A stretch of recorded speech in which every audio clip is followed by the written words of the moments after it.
Hi guys, magluluto na pala ako ngayon ng adobong manok. Yan, naglalagay na pala ako sa kawali ng mantika. Tapos ilalagay ko na rin yung bawang.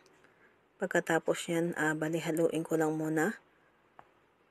Pagkatapos pala yan, maglalagay na rin ako ng sibuyas. Yan, isusunod ko na siya. Then, gisa lang din. Pagkatapos pala yan, ilagay ko na yung star anise at saka yung paminta at saka yung laurel. Pagkatapos, nilagay ko na rin yung manok. Pagkatapos yan, haluin ko lang muna siya.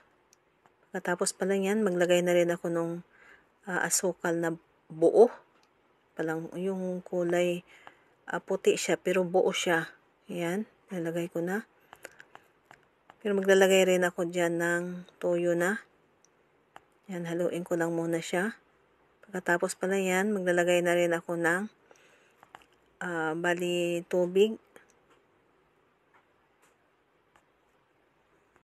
Pagkatapos pala yan, bali tatakpan ko muna siya. Antayin ko muna siyang kumulo. Then yan, kumulo na. Naglagay pala ako ng konting pangpaasim, suka. And then, naglagay pala ako ng cornstarch, pangpalapot sa sabaw. Naglagay pala ako dyan ng pangpalasa. Yan, antayin ko lang medyo mag-reduce ang kanyang sabaw. Tapos ilalagay ko na rin yung dahon ng sibuyas. Pagkatapos pala yan, thank you for watching. Bye!